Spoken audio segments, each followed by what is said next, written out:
Welcome to Evolve, Reinventing Leadership, Building Freedom Cultures, with thought leader and award-winning author Yvette Bethel. This podcast provides you with insights and ideas you can use to reinvent your culture through trust and the principles of interconnectivity, flow, and balance. At a time when the world is rewriting the rules of work, traditional leadership practices are not enough. It's time to perceive persistent challenges through a new lens. It's time to evolve. Okay, well, hello, everyone, and welcome back to Evolve. This is your host, Yvette Bethel, and I have with me Edwin Clamp. Edwin, you want to introduce yourself? Yes, Edwin, let's see. Well, Yvette and I have known each other for a few years. We're both thinkers. So I tend to specialize in talking about quantum as a metaphor to understand the world. But obviously, when you have something broad like that, I need to connect with people like you who can bring it down to earth and apply it in different fields. So that's where we've got our connection. Yes. I love talking to Edwin about quantum because a lot of the work that we do with ecosystems, it has a quantum component.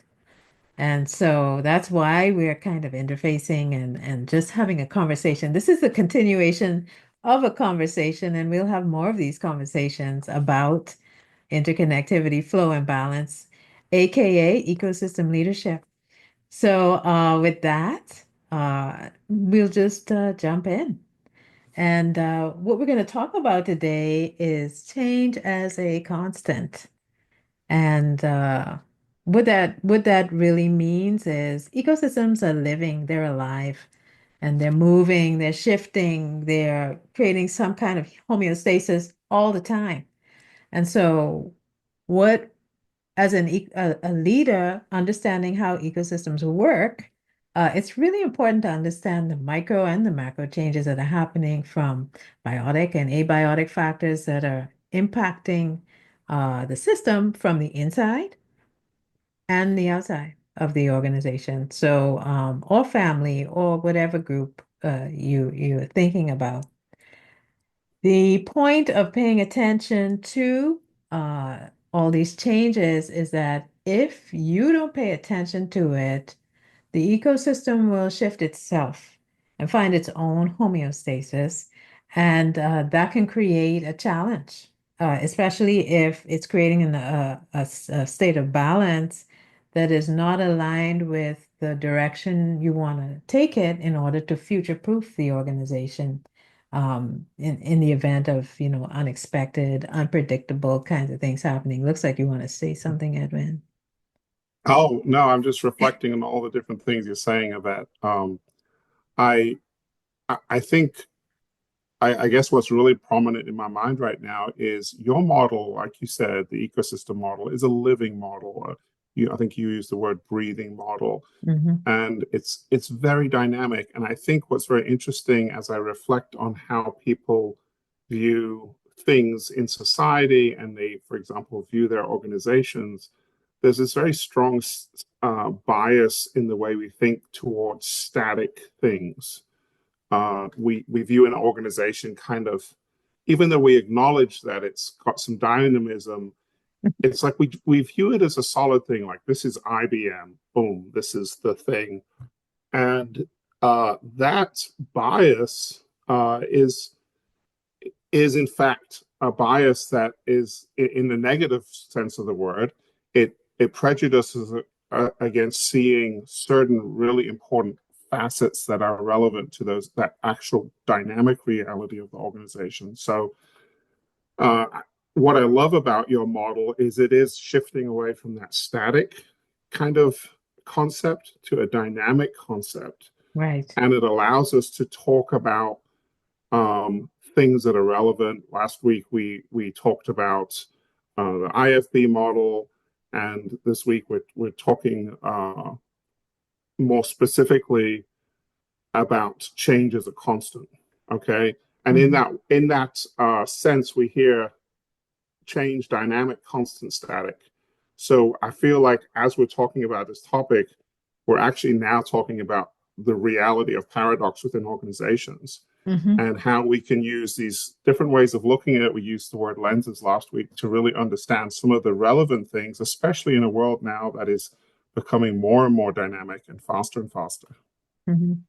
And one of the things with change as a constant is you're always going to have layers and layers of change because you have people involved and the people are interacting with each other and those relationships are changing.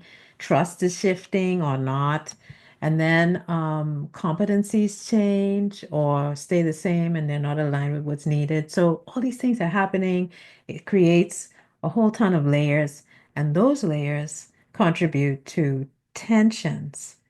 And so the organization starts shifting to your point about it not being static. It's because it's moving, it's shifting in order to accommodate all of the things that are happening that really can't be controlled.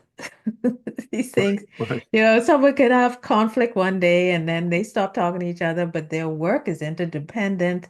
So now that becomes a problem. There's a tension now, not only interpersonally, but the work flow is now impacted as another layer. I don't know if it's secondary or where it would stand, but certainly um, it's never static, and it's time for us to shift our thinking because Right. the traditional model treats it as a static, businesses as something static, and you have a what do you call it, a change initiative as if the change wasn't happening all along. Right. You know what I mean? It, And yes, I while do. and while there are some steps that need to be taken, and there are many, many different change models, but that have to do with making change happen in a project form. This is not that. This is Right. really now, how do you lead in a shifting, changing, self-modifying environment and without being oppressive, Right. guide it into a direction that it needs to be moved. Right. I think one of the things I often fall back on in my mind when we're talking about your model, interconnectivity, flow, and balance, is I often imagine how water flows Hmm. in systems, lakes to rivers, and like that for me is a very useful metaphor. And in a sense, the flow being the the essence of that change in whatever we're talking about. I think if we look at human history, we can look at people's interaction with water, how we've tried to control and manage water, Hmm. and recognize that it is a very, very powerful force. And it's always better to go with the flow than to try to oppose the flow, which is what a Hmm. static structure does, a dam, right? It opposes the flow. Now, that can, in terms of engineering, you can do that, but you have to do it respecting the changes that water is bringing, the turbulence, the erosion. You can't ignore that. Otherwise, you end up having failed structures. And I think when we shift this into the organizations, I have seen over my lifetime a litany of organizations. They kind of they solidify. We can use the word ossify if we're making a Hmm. biological Yeah. link there, but they become very rigid and static, and they start to shift their nature into maintaining that bulwark, as it were, to strengthen the static formal nature of the organization. And it eventually ends up causing erosion on many levels within that organization. And eventually you'll have some kind of a precipitating crisis where that structure can collapse or fail or something, and then they have to kind of reinvent themselves. Hmm. So when you look at organizations over the long term, you just see the cycle of people taking a static approach and then reaping the rewards of trying to be static in a fluid environment, which every organization is so fluid. You brought up something very important in this whole thing with change as a constant, and it's structure.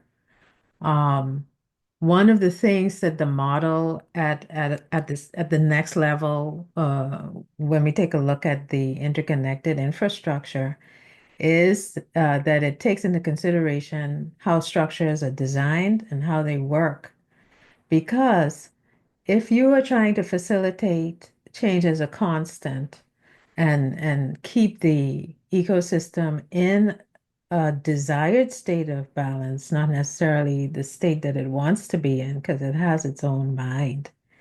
But if you want to use, and we do need to use structures because in the natural ecosystems, there's always structure. But if you make the structures too confining, too oppressive, too rigid, then it's going to interfere with your ability to move with the organization.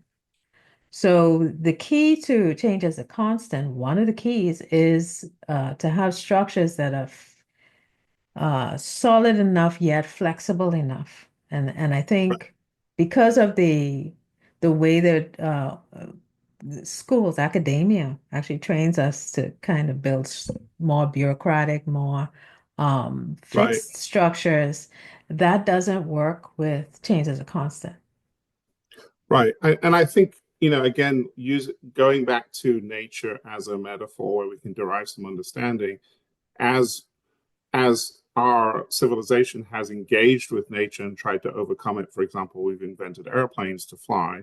Hmm. The engineers who are rooted in the facts of how things work, they know very well that they have to keep that tension that you talked about, flexibility versus rigidity. Okay, you Hmm. can't have a plane that's too flexible because then you have problems. But that plane also has to be able to take the stresses.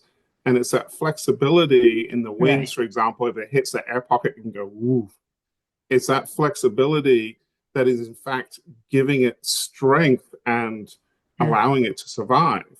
that's So, right. like you said, when we have been we have been kind of taught to build these rigid systems Hmm. because that's kind of implicit in our worldview, which we could talk about in more detail. But we have literally been socialized into saying we're going to build rigid things, we're going to build rigid things. Okay. And we haven't evolved our thinking yet to we're going to build flexible things, or at least I don't think we've done that formally. The market has happened. We see a lot of flexibility in the gig economy, et cetera, et cetera, that is allowing people to be more flexible. But in terms of formal management, organizational theory, we continue to just have that bias towards the static and the rigid. I think one of the ways that the world has is trying to get to enough flexibility or give is through agile kinds of pursuits. And they call it agile, but you really need flexibility for agile to work in whichever Mm-hmm. form that you try to create it in. But I see that there's a shift. It's not called flexibility, it's called something else, but there's a component of flexibility built in. But I think flexibility is important enough that it can be a separate topic, a separate focus, so that when working with a living system, as with any living being, you need to be flexible because people have their strengths, they have their weaknesses, so do Right, systems. right, right. I think we need to recognize that ratio between rigidity and flexibility. That is something that changes Right. over time. In in my lifetime, we have definitely seen that ratio going from rigidity, kind of as an artifact of how things used to be, very formal, Hmm. and we're seeing that ratio change towards flexibility. In fact, driven probably by the market, saying that there is actual benefit to being a leaner, more flexible organization, etc., adopting this mindset. So it's almost like market driven change. But now we're in this time where Hmm. the most important attribute of these systems we build is actual flexibility now. Like Hmm. the strength of organizations 50 years or 100 years ago was their strength, their rigidity, their robustness. Now we're looking at completely different organizations like OpenAI. It's all about it's all about being able to change at a very rapid pace. And I think, when people go from this way of thinking statically, the first step is to go to a flexible way of thinking.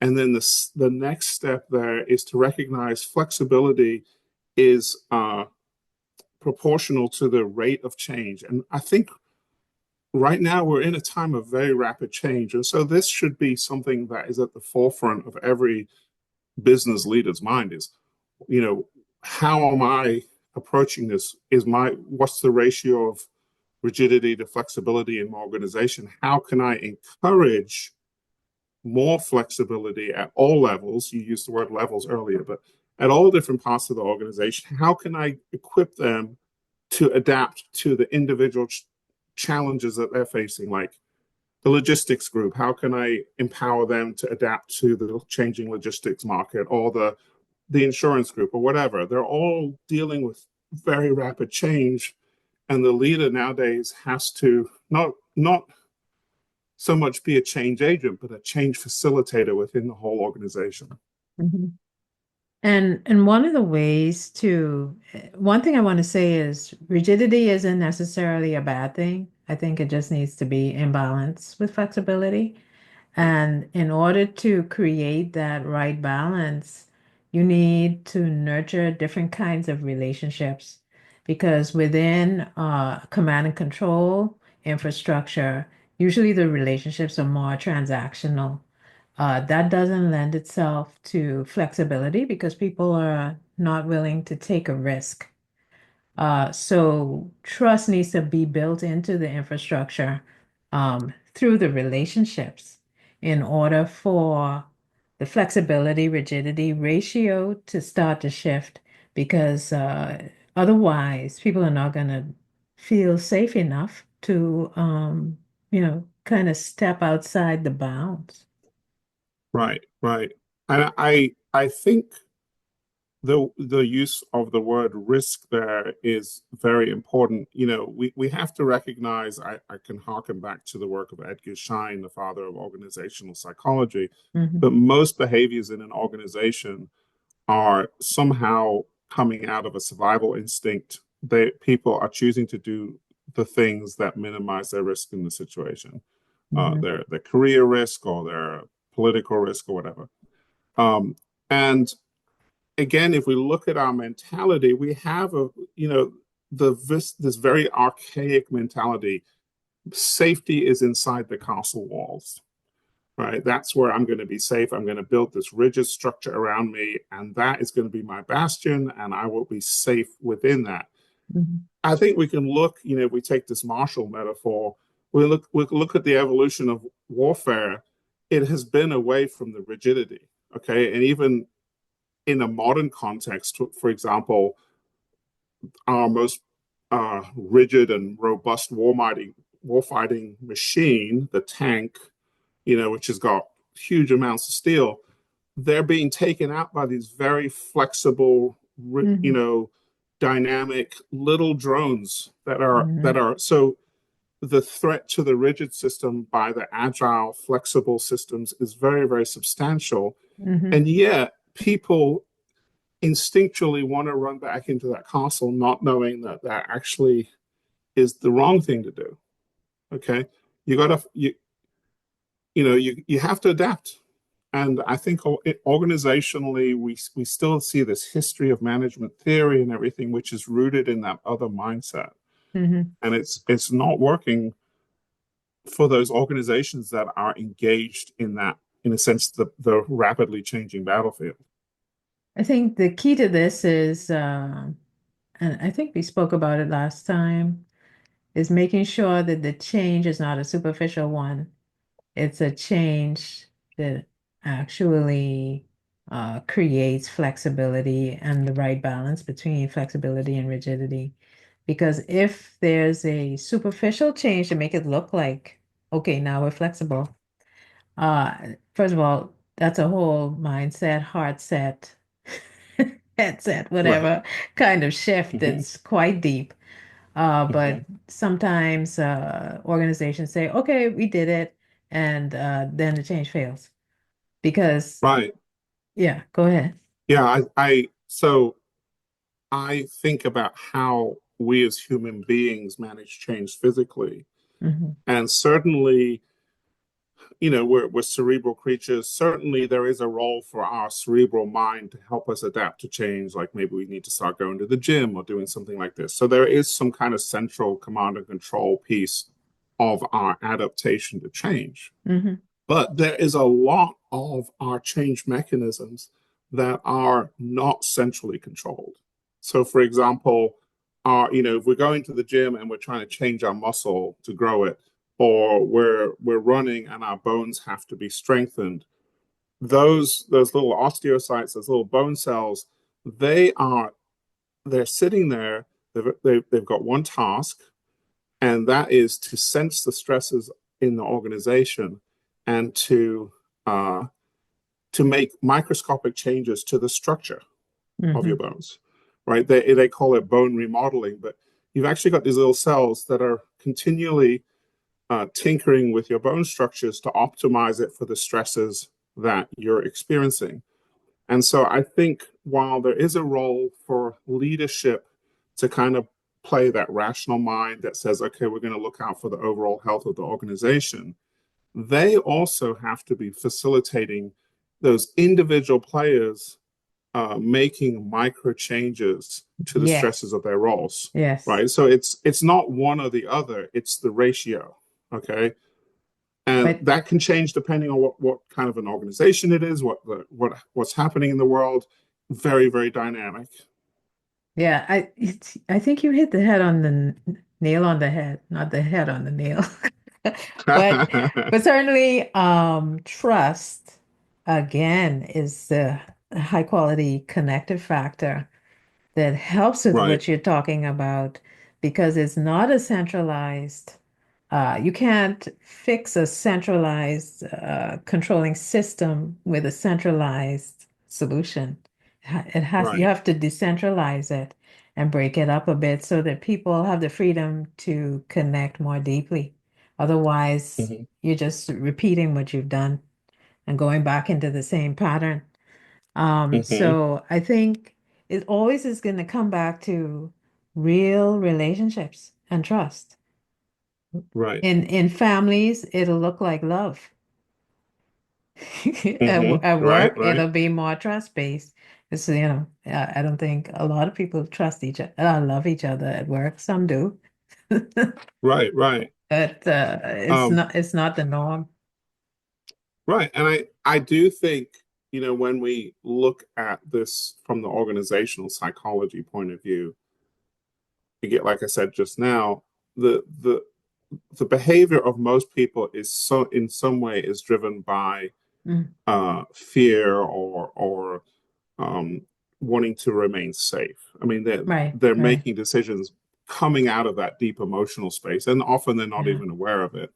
Um, but to shift the narrative towards we're going to go away from these little castles and we're going to become more dynamic, you have to compensate for the loss of safety by an increase in trust, in Mm-hmm. that my safety is no longer coming from the structure, it's coming from the relationships. And that's I think in terms of healthy relationships, that should be the way it is.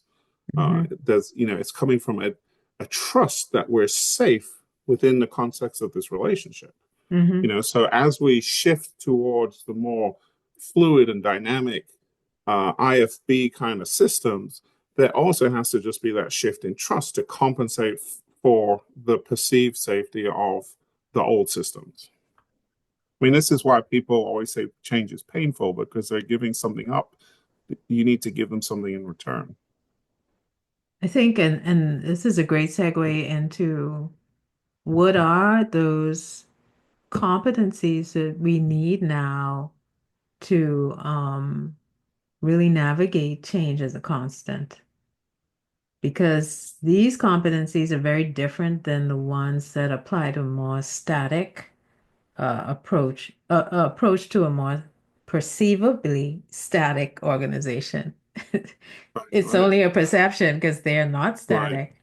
But Yeah, now there's a need for attunement to the micro and macro changes that are happening sometimes simultaneously. How do people right, attune to that and the dynamic and the changes of the tensions? Because there's a dynamic right. balancing that is happening. So how do they kind of tap into that? Uh, Yeah. that's a skill. Yeah, it is. I think it's a very deep question, Yvette, when you ask that. Um, so I think talking to leadership here, because I want to acknowledge that everybody in organizations is important, but really speaking to that question in terms of the leadership context, I think it is really incumbent upon leaders to do the deep work, Hmm. to develop empathy, to develop respect for the people who they work for, because you could have somebody in an organization. I mean, maybe they've got a high school diploma, or maybe they didn't even finish high school. They can have very, very valuable insights that can help the organization. So, in a sense, CEO level impact insights can come from very humble places. Leadership has to be able to access that feedback from the entire organization. And that comes two ways. One is the humility to listen, Hmm. and the other one is the ability to empathize or put yourself in other people's shoes. You can't expect everybody to tell you everything, because then you're not an engaged leader.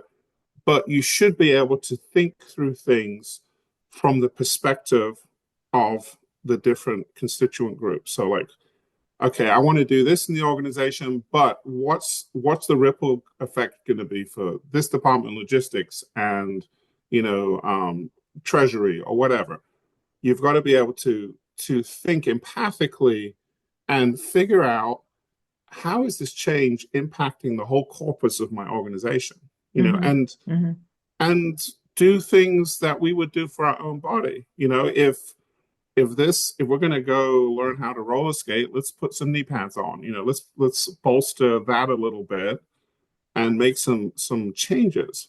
What the person there is doing is shifting away from the goal, which is often like kind of outside the organization. We want to increase sales, we want to increase the number of clients, and shifting towards a more health perspective. I want to increase the capacity of my organization in this way.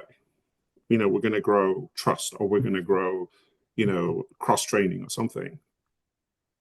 I've worked with many, many organizations with this kind of project where we're shifting the culture, we're shifting, how people think, how the leader thinks. And the first step is usually just to get some feedback from staff so Right. that, as well as management, so we get a 360 view. And I can tell Right. you, one of the things that happens most of the time is that, and it's because they're people too, the leaders, because the business in many cases is an extension of them. It's their baby. They Mm-hmm. brought this thing to life. Mm-hmm. So if someone says, well, what if we do this or what if we do that? Some people take offense to that, or they become hurt by it because they feel that I've done so much for these people Mm-hmm. with da da da da da. And then that becomes an obstruction Right. because in reality, yes, jump in, make the changes, whatever. But then there's that human component where people get triggered very Mm-hmm. deeply, depending on how Yes. it's shared. Right. So in this process, it's important to build trust and to share that information in ways that it can be received. Right. Absolutely. Absolutely. And just giving them a report with everything listed in writing will just trigger them deeply. Yes. Right. And I think that's part of, there's a tension here, because the leader ultimately has to confront. I mean, their ultimate Themselves. responsibility is, yes, to confront themselves, and in order to kind of be able to adjudicate between um, the their responsibility to grow the organization or achieve whatever results they're trying to achieve, and the tendency of the people in the organization to hold back. There's some tension there, right? Hmm. And Hmm. they have to push through that tension.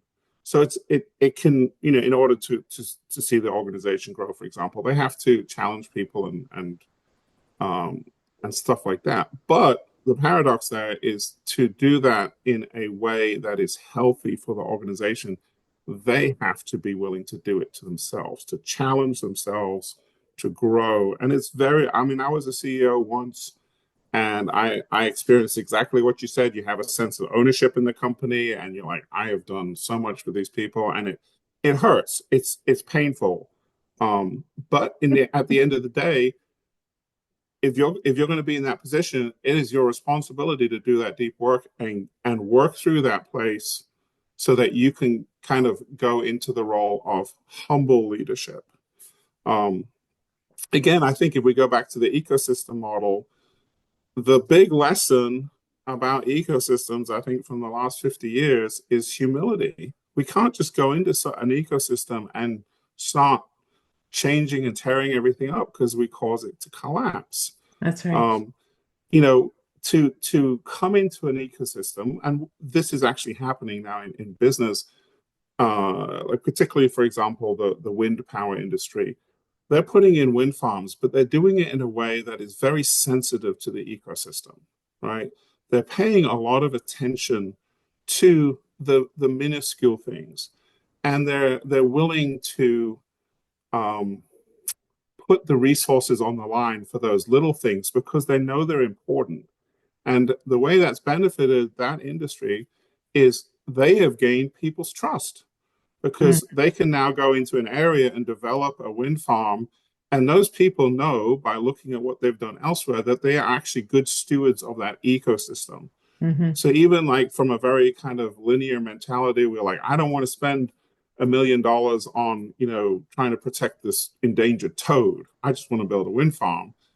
What they're finding is by being sensitive to the ecosystem, adapting to change in their business, they're actually reaping rewards as being viewed in a more trusting way by people who are in that broader ecosystem. I think what's coming out clearer and clearer is trust building is one of those new skills that leaders need to be able to build, and not only in themselves, but to really open the space within the team so that people can start to trust and truly connect with each other, because it's actually Right, vital to the model operating with more flexibility. right, right. And that is a whole topic right there in terms Mm-mm. of what does trust actually look like in terms of corporate behavior, vis-a-vis their employees or their suppliers, whatever. That is a whole huge topic. That's But that's the next session. yes, We're just touching it as a segue, kind of into it. But but I yes. do want to reflect. If you actually look at the progression of management theory, there is this. They don't explicitly admit it, but there is this grudging sense of acceptance that we need to be more trusting. Like if you look at supply chain management theory, organizations started to realize that these suppliers, who are not their organization, they're a different organization, they're actually critical parts of their ecosystem, That's right. right? And as companies started to shift their thinking to say, we're not going to pull the Walmart on these people and just squeeze them for every dollar because that weakens us in the end. We lose Right. suppliers. We'll put them out Right. of business. In fact, our job as a higher order organism in the supply chain is to foster a healthy supply chain, and that makes us stronger. You know, so there is a market driven movement towards these trust structures and Hmm. mechanisms. It's just not explicitly talked about that way. The Yeah. market's telling us this is really important. So I think it's a very obvious truth. The interesting thing is, I think trust is seen as a soft skill. It's not something that people are comfortable talking about because maybe they've exhibited some untrustworthy behaviors that they don't want to come to the forefront or whatever. But in reality, trust is not, sellable, but it's vital to creating a flexible, agile infrastructure. That's right. Yes, absolutely. Um, I, yeah, I think trust is really like almost like a glue for a lot of this. It That's just right. when when people think, well, I can't conceive of something that's not rigidly structured. The difference there is that trust is implicit in that way that thing is held together. It's not something we can see. It's not something we can put in a organizational chart, but it's there. It's in the fabric of the organization, and That's it's a right. huge asset. I mean, it's like probably many organizations' biggest assets. And I think if we talk about organizations in a very dynamic world and how they can run into troubles adapting to change. When you see these organizations that have successfully pivoted from one thing to the next because their environment had changed, what do you see in those organizations? You see teams with high levels of trust. They are able to adapt to the change. It's because, again, change, especially nowadays, is constant. If you have an organization and you don't have this competency, you know, at some point the change will be too great and your organization fails. Yeah, at some point, because you can have distrust, which is what a command and control model is. It's a model of distrust because you do it this way, and we're going to micromanage you into doing it this way because this is the Mm-hmm. only way we'll accept it. And so it's like not trusting that person's problem solving skills, solution orientation, whatever you want to call it. Right, That doesn't develop the innovation, the creativity that's actually needed in the system, in the ecosystem that needs to right, be agile or flexible.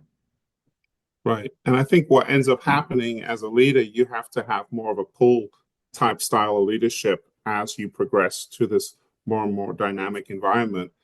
You can't just say, do this because I say so. I mean, Mhm. that's a very antiquated way of thinking. You have to now think differently and say, I want to accomplish this. How does your team Right. suggest we do this? And okay, and we're also going to ask some of the other teams that you interact with because it relates to them too. And allowing those lower levels to take ownership, which is a really important concept because That's we right. we talked earlier about that kind of ownership reflex uh, that happens often in this dynamic. While some of that ownership sense can be assumed by people in the organization where they take ownership for their work, for the success of their teams, for the change, it reduces the burden on the leadership. It gives them more time to be in that listening mode. Hmm. I have two children, and for those of you out there with children, that kind of shifting away from just kind of the reactionary parenting, no, yes, do this, to this kind of parent intentional parenting, we call it, where we are intentionally trying to facilitate an environment and facilitate feedback and learning in them. It's a kind of the same shift. It's not, I'm the boss, I'm going to run this show. It's like, I'm here to help you all have ownership of this. And I'm the eyes and the ears out there looking for the big stuff. And I'm trusting you guys to do the more uh, detailed work. Yeah, I think one of the things as you speak, it brings to mind the fact that a lot of executives or business owners, they work in the business more than they work on the business. And Mm-hmm.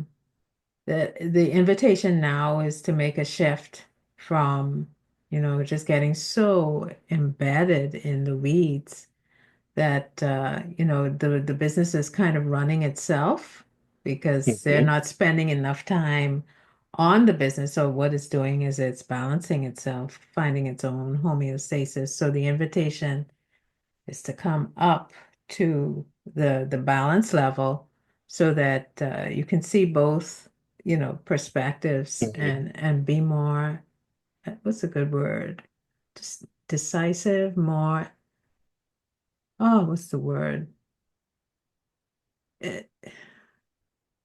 I can't think of the word, but you have to be more focused and clear and Hmm. decisive about what it is that you want to do instead of it making, its own decision. Right, right. Um, I think as I contemplate this role of the leader, I think about biology, um, and there's this very interesting structure in cells called chaperones. Hmm. Okay, and they have a really important um, role because they are there to literally hold things together when things get out of that homeostasis. So, if things get too hot, they will actually come and wrap themselves around a protein and hold that protein together so it doesn't break apart. Uh, and so those are kind of change adaptation structures in our biology. And Hmm. I think it's somewhat the role of the emergent role of leaders in these dynamic environments. They are there to kind of manage this this change, the rate of change. In a sense, they have the overall, not to directly solve the problems that need to be solved, but to kind of looking over the organization and resourcing them to solve the problems. It's a kind of a flip of the whole organizational leadership mentality. And as we know, many people are still in this kind of big man model of leadership, antiquated way of thinking, which isn't very successful in dynamic environments. Yeah.